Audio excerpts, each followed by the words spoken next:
Well, welcome back, friends. It's good to have you here. It's good to be here with you. And, you know, I'm just going to jump right into this today. We started a new series last week in our first time back after the holidays.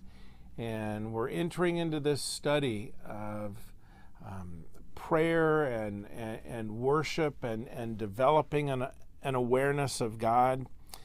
And I'm going to start out by saying this today. I think that prayer, if we just look at the activity of prayer, I want you to think about it today as being about God becoming bigger in our lives. That may be a funny way of saying it, but I want you to think about it today. God becoming bigger in our lives, as if the creator God of the universe could ever become any greater or any bigger than what he already is. Stay with me for a few minutes on this. At my age, I've had more than my fair share of embarrassing moments. And I'm not going to bore you today with the litany of ways that I have made a fool of myself over the course of my life. I'm sure you have also. I want to think more a little bit about a different angle on embarrassment today. There are polls after polls, surveys that are given that tell us that the number one fear that people have is the fear of public speaking. That isn't my biggest fear, although I'll tell you it was when I was younger. Public speaking, of all things. The number two fear, death. If you ask me, those things are just not in the right order at all. But the truth of the matter is that most people would rather die than speak in public.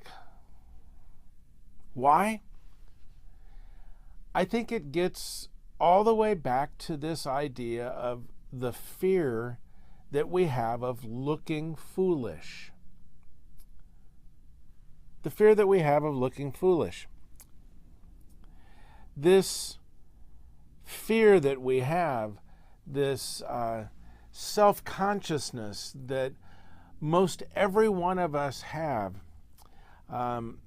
it's that thing that keeps us from raising our hand to ask a question in the fourth grade. It's this fear of looking stupid. I know that's a bad word, but that's kind of what we are raised with when we are young. It's the fear that we have of asking the pretty girl out for a date when I was 15 years old. Is because I was afraid she would say no and that I would be so embarrassed. So I'd rather just not do it at all. And that's why it took me nearly 8 months. 8 months to make any kind of action towards Wanda when we were 15 years old. Oh gosh, I'm getting embarrassed thinking about it again. This fear, this self-consciousness that we have, this fear of embarrassment, is what keeps us from changing majors in school or changing jobs later in life. It's the fear that we have of inviting somebody to church or talking to them about Jesus. And we have this fear that overwhelms us that somehow we are going to get embarrassed in this process. I wonder sometimes how many marriages could have been saved from tons of grief if they would have only asked for some help when they first faced the problems, but they were simply too embarrassed to ask for it.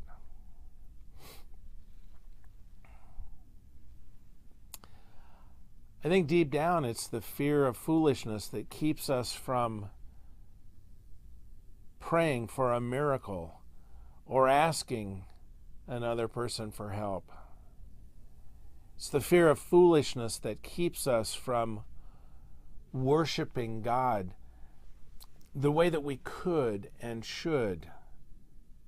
It's fear of somebody seeing us, questioning us, and us not having an adequate answer. But here's the deal. If you aren't willing to look foolish, you are foolish. Remember what we were told when we first started school? That there are no foolish questions. I think even when we started school in our little pea brains, we said, oh yeah, there are foolish questions. Because I've seen kids get laughed at when they raise their hand and ask. So I'm not taking that risk. So for today, here's a definition of faith that I think we can work with. The willingness to look foolish. Now, I know there's more to faith than that. But in this moment, in kind of what I'm talking about today, hang with me on it. You know, I can't even imagine how foolish Noah looked when he was building a boat out in the middle of the desert. Or what about Sarah looking foolish going out and shopping for maternity clothes when she was 90 years old?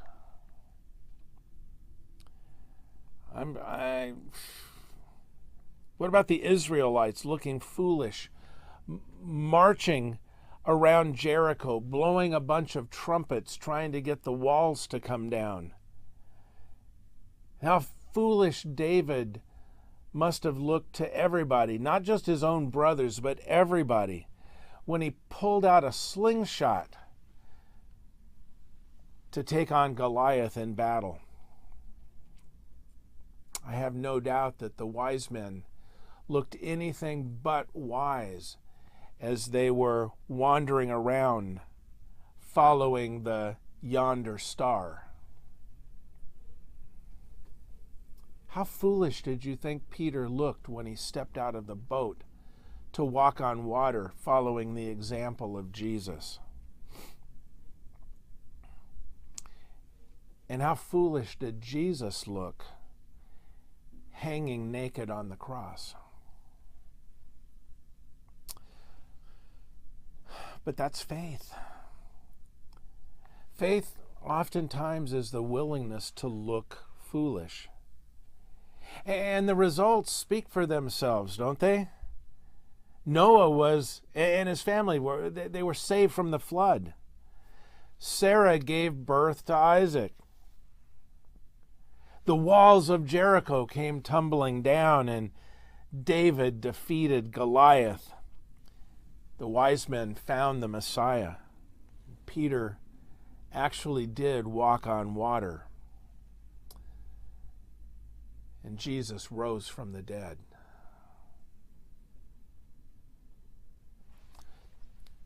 Can I tell you why I think that none of us is a little harsh? Can I tell you why some of us have never slayed a giant or walked on water? I think on some level it's because we were not willing to risk looking foolish.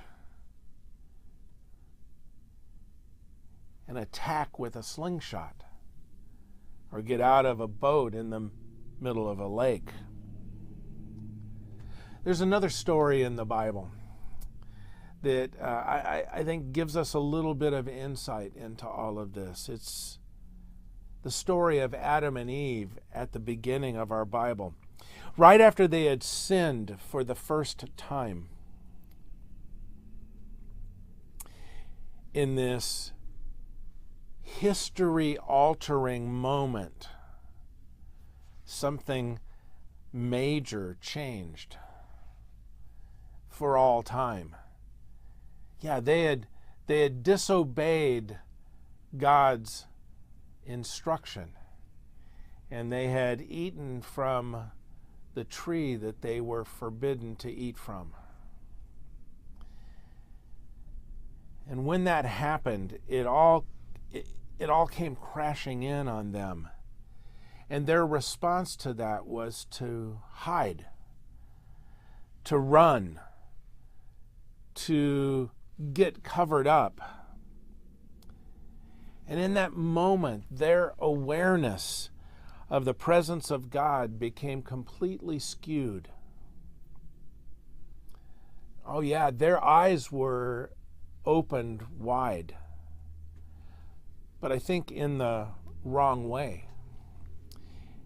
In Genesis chapter 3, verse 7, we read these words, "Then the eyes of both of them were opened, and they realized they were naked. So they sewed fig leaves together and made coverings for themselves."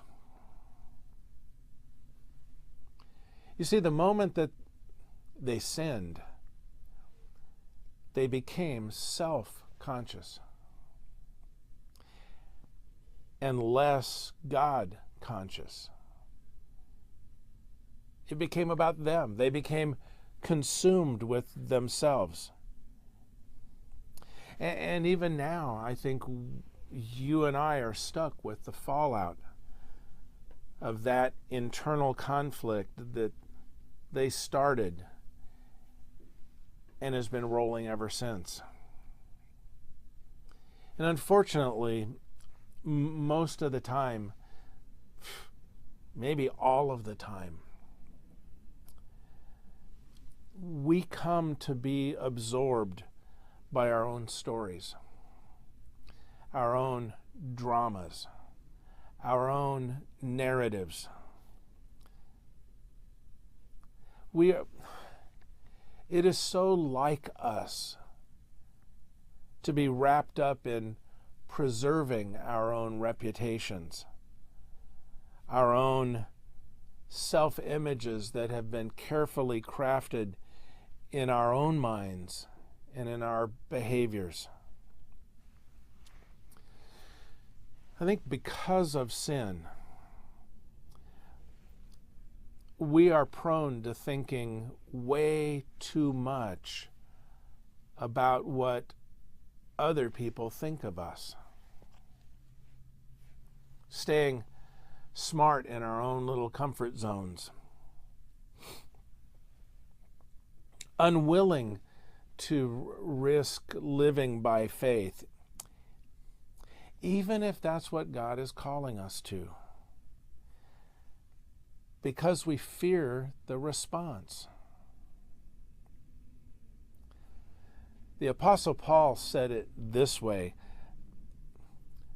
Thousands of years after that drama unfolded in the creation narrative, Paul talked about how he had learned to spend his life.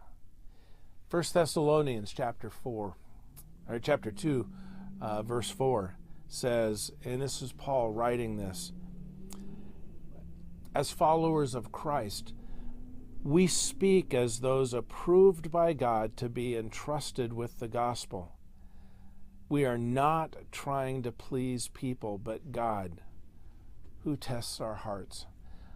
How great would it be if we could be people like that, who lived not trying to please other people, not being so consumed with what others thought about us, that we could live to please God. And check this out. In the Gospel of John, the third chapter, the 30th verse, there's this great line that is given to us by John the Baptist. Now remember, John the Baptist was set apart at his birth. At the same time, Jesus was set apart at his birth. And yet John's job was to point others to Jesus. And in the third chapter, the 30th verse, he writes these really simple words. He must become greater, meaning Jesus. Jesus must become greater. I must become less. And there we see the example for all of us. These are the words of John the Baptist, the one who was sent to prepare the way for Jesus to come into the world. And he says, I must become less so that he can become greater. Gosh, how refreshing, how empowering. What an amazing way to live, to be able to say, I live for him. I am most concerned about what Jesus thinks.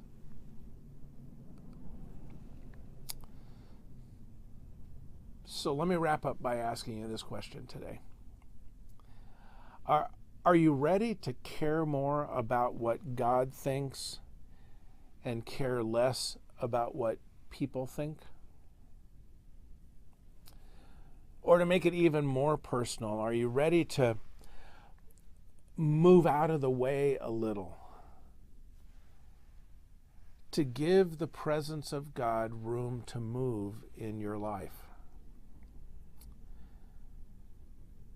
I think that decision is way more in our hands than we've ever been led to believe. Think about it. As we join together today in sharing the Lord's Supper,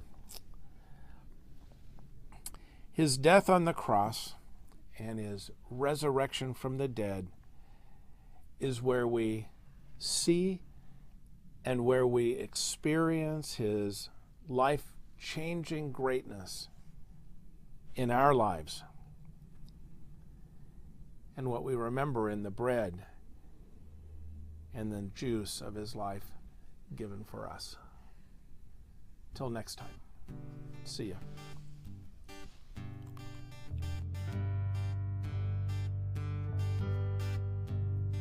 Your love is like radiant diamonds bursting inside us.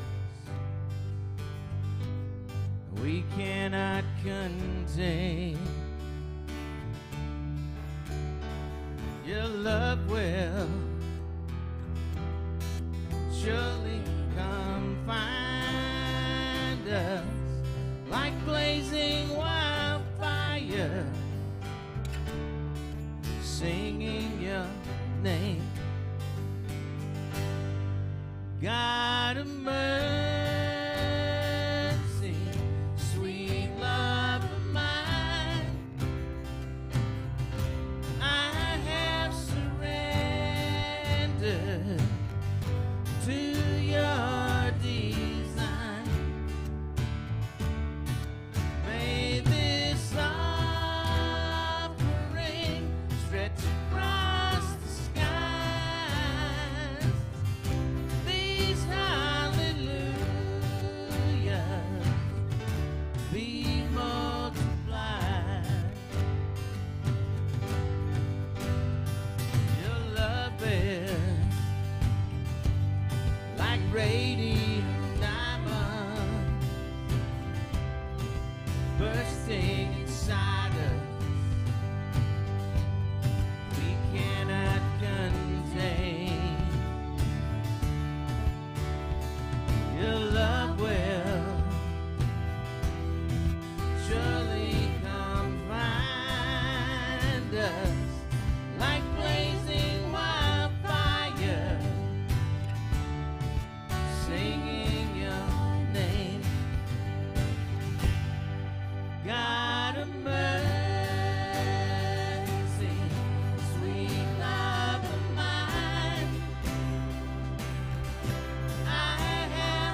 be